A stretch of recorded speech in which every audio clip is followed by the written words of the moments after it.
ঈদের আমেজ শেষে আবারও স্বাভাবিক ছন্দে ফিরতে শুরু করেছে রাজধানীর কাঁচা বাজারগুলো। ঈদের পর প্রথম সাপ্তাহিক ছুটির দিনে সবজি ও মাছের বাজারে দাম কিছুটা চড়া, তবে মাংসের দামে কিছুটা স্বস্তি। সাপ্তাহিক ছুটির দিনের বাজার পরিস্থিতি সম্পর্কে আরও জানাতে রাজধানীর কারওয়ান বাজার থেকে যুক্ত আছেন সহকর্মী হাসিব বিল্লাহ। হাসিব, ঈদের পর বাজার পরিস্থিতি কেমন দেখছেন, আর মাছ মাংসের দাম কেমন, এছাড়া সবজির দাম বাড়ার কারণ কি বলছেন বিক্রেতারা, জানাবেন।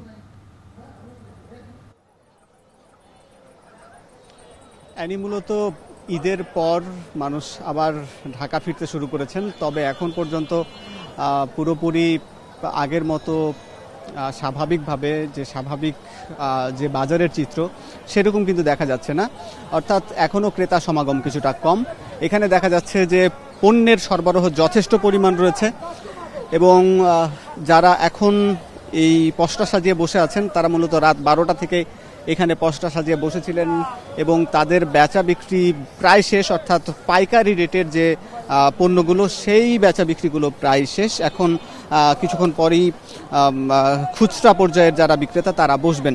এখানে দেখতে পাচ্ছেন যে বিভিন্ন ধরনের কাঁচা বাজার বা শাকসবজি যেমন রয়েছে, মুরগির মাংসের ক্ষেত্রে দেখা যাচ্ছে যে কিছুটা দাম কমতির দিকে, যেহেতু কোরবানির ঈদ মাত্রই শেষ হয়েছে। সাধারণ মানুষ গরু কিংবা খাসির মাংস খেয়েছেন, যার কারণে এই মাংসের বাজার কিছুটা কমের দিকে। যদিও ঈদের রাতে কিংবা ঈদের আগের দিন যে মাংসর দাম 220 থেকে 30 কিংবা 250 টাকা পর্যন্ত কেজি ছিল, সেই মাংসের দাম অর্থাৎ ব্রয়লার মুরগির কেজি এখন 160 থেকে 65 টাকা দরে বিক্রি হচ্ছে। এছাড়া সোনালী মুরগির কিন্তু কিছুটা দাম কমেছে, বিশেষ করে 330 টাকা দরে বিক্রি হচ্ছে আজকে। কাকরোল বিক্রি হচ্ছে। এছাড়া অন্যান্য যে মুরগির দামও কিন্তু কম বিক্রি হচ্ছে। পাশাপাশি মাছের বাজার কিছুটা চড়া। প্রতিটি মাছের দাম কম বেশি বিভিন্ন দরে বিক্রি হচ্ছে, বিশেষ করে কিছুটা বাড়তি দরে বিক্রি হচ্ছে। যেহেতু মাংসের চাহিদা মানুষের ছিল, এখন কিছুটা মাছের দিকে ঝোঁক বেশি। স্বাভাবিকভাবেই মাছের সরবরাহ আছে, কিন্তু ক্রেতার চাহিদা বেশি থাকার কারণে মাছের কিছুটা দাম বেশি। বিশেষ করে যেসব মাছ, ইলিশ মাছের কথা যদি বলি, যে প্রতি কেজি কিন্তু প্রায় 2000 টাকা থেকে 2500 টাকা করে বিক্রি হচ্ছে। মাঝারি সাইজের ইলিশের দাম 1500 থেকে 1700-1800 টাকা দরে বিক্রি হচ্ছে। রুই কেজি কিন্তু প্রতি কেজি আকার ভেদে 320 থেকে 400-450 টাকা দরে কিন্তু বিক্রি হচ্ছে। এছাড়া পাঙাশ বা তেলাপিয়ার কেজি কিন্তু কিছুটা কম, প্রতি কেজি 200 থেকে 230 টাকা। আমি যদি কিছুটা সবজির বাজারের কথা বলি, আমরা সবজির বাজারের দিকে খোঁজ রাখছিলাম সকাল থেকেই। বেশিরভাগ সবজির দাম কিছুটা কমেছে। প্রতিটি সবজি, বিশেষ করে যদি আমি বলি যে পেঁপের দাম, এখানে দেখা যাচ্ছে যে পেঁপে 25 থেকে 30 টাকা কেজি বিক্রি হচ্ছে। যে পেঁপে ঈদের আগে কিন্তু 35 থেকে 40 টাকা দরে বিক্রি হচ্ছিল, সে পেঁপের দাম কমে গেছে। এরকমভাবে কিন্তু প্রত্যেকটা সবজির দাম কমেছে। আপনি যে সবজিগুলো দেখছেন সেখানে দেখা যাচ্ছে যে এখানে জালি রয়েছে, এখানে চিচিঙ্গা রয়েছে, সব কিছুর দামই কিন্তু প্রায় 15 থেকে 20 টাকা কম। আমি যদি দামগুলো ধরে ধরে বলি, যে এখানে বেগুনের দাম এখন কিন্তু 35 টাকা থেকে 30 থেকে 35 টাকা দরে বিক্রি হচ্ছে।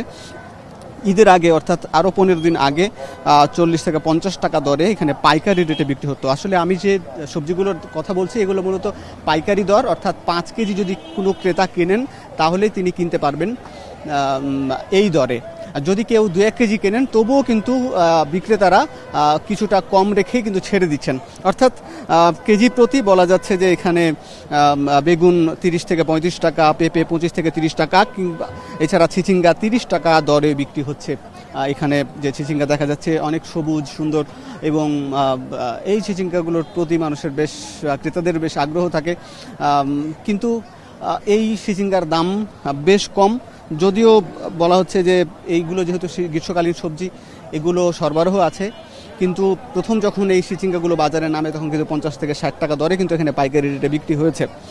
কিন্তু এই ঈদের সময় যেহেতু ক্রেতা সরবরাহ পর্যাপ্ত রয়েছে, কিন্তু ক্রেতার সংখ্যা কিছুটা কম, যে কারণে কিন্তু কিছুটা তারা যে পাইকারি যে আড়তদার তারা যে দরে কিনেছেন তার চেয়ে কিছুটা দাম 2-1 টাকা দাম বেশি রেখে তারা ছেড়ে দিচ্ছেন। যদিও প্রথম দিকে অর্থাৎ যখন তারা রাত্রে বসেছিলেন 12টা-1টার দিকে তখন কিন্তু তারা কিছুটা বাড়তি দামে বিক্রি করছিলেন, কিন্তু যত সময় গড়াচ্ছে ততই কিন্তু তার এই সবজিগুলোর দাম কমে যাচ্ছে। বিশেষ করে আমি যদি বলি, এছাড়া লাউ কিন্তু খুব কম দরে বিক্রি হচ্ছে, প্রতি পিস লাউ 10 থেকে 15 টাকা। যদিও এই লাউ ঈদের আগে 35 থেকে 40 টাকা দরে বিক্রি হয়েছে। জালি কিন্তু 15 থেকে 20 টাকা দরে বিক্রি হচ্ছে। এই জালি আগেও প্রায় 25 থেকে 30 টাকা দরে বিক্রি হয়েছিল ঈদের আগে, অর্থাৎ 10 থেকে 15 দিন আগে।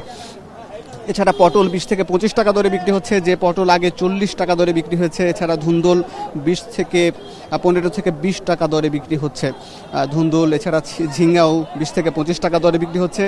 বরবটি 30 থেকে 40 টাকা দরে বিক্রি হচ্ছে। এছাড়া ধনিয়া প্রতি কেজি ধনিয়ার পাতা 40 থেকে 50 টাকা দরে বিক্রি হচ্ছে। যদিও এই ধনিয়ার পাতা প্রতি কেজি 70 থেকে 80 টাকা দরে বিক্রি হচ্ছিল আগে। এছাড়া কাঁকরোল এর দামও কিন্তু এখন 30 থেকে 40 টাকা দরে বিক্রি হচ্ছে। আমরা দেখছি যে এখানে বেশিরভাগ যে পণ্যগুলোর কথা বললাম, প্রতিটি পণ্য 15 থেকে 20 দিনের ব্যবধানে প্রায় 10 থেকে 15 টাকা কিংবা 20 টাকা পর্যন্ত কম দরে বিক্রি হচ্ছে। অর্থাৎ ঈদের সময় মানুষ এখনও ঢাকা অনেকেই ফেরেননি, যে কারণে ক্রেতার সংখ্যা কম।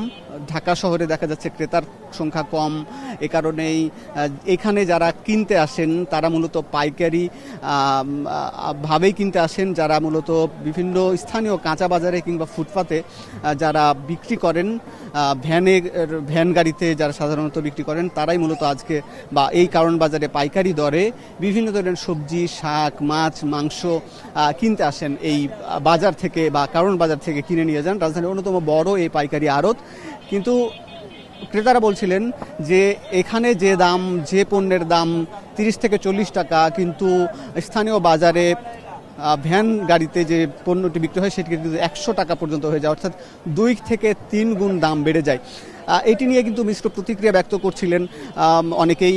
আবার যারা এখানে পাইকারি দরে কিনতে আসেন ওই ভ্যান বিক্রেতারা, তারা বলছিলেন যে তারা প্রতিটি পণ্যে তাদের যাতায়াত বাবদ কিছু খরচ হয়, ভ্যানে করে এখান থেকে নিয়ে যান, কিংবা যে শ্রমিক খরচ হয়, পরিবহন খরচ হয়, এবং তারা সারাদিন ধরে বিক্রি করেন, এটার জন্য যে পারিশ্রমিক হয় এই জন্য তারা অতিরিক্ত দাম রাখেন।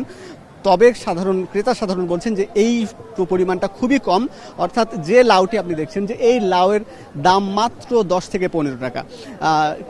এখন এখানকার যারা আড়তদার তারা বলছিলেন এখানে যদি 10 থেকে 15 টাকা দরে বিক্রি করতে হয় এই লাউ, তাহলে এই লাউ ঢাকা শহরে আসতে, অর্থাৎ বগুড়া, রাজশাহী কিংবা চাঁপাইনবাবগঞ্জ থেকে, ঢাকার বা সারা দেশ থেকে যে লাউ পরিবহনের জন্য যে গাড়ি ভাড়া বাবদ, এছাড়া শ্রমিক খরচ বাবদ, শ্রমিকের এখানে কিন্তু কয়েক ধাপে শ্রমিকরা কাজ করেন। এই লাউ ক্রেতা বা একেবারে চাষি থেকে স্থানীয় বাজারে বা আড়তে এই লাউটি যখন নিয়ে যাওয়া হয় সেখানকার একটা পরিবহন খরচ রয়েছে, এবং সেখানের শ্রমিক একটি খরচ রয়েছে। লাউ সেখানে উঠানো নামানো, কয়েকবার কিন্তু গাড়িতে ট্রাকে কিন্তু উঠানো হয় কিংবা নামানো হয়, জন্য প্রতি কেজি হিসাবে কিংবা পিচ হিসাবে কিন্তু শ্রমিককে কিন্তু একটি মূল্য বা মজুরি দিতে হয়। তারপর সেই ট্রাকটি আবার ঢাকা শহরে আসে, এবং সেই আসতে গিয়েও কিন্তু অনেক জায়গায় অনেক খরচ হয়, অনেক জায়গায় অতিরিক্ত খরচ, স্বাভাবিক যে যানবাহন বা খরচ, যা জ্বালানি বা তেলের খরচের বাইরে কিন্তু অতিরিক্ত খরচ হয়।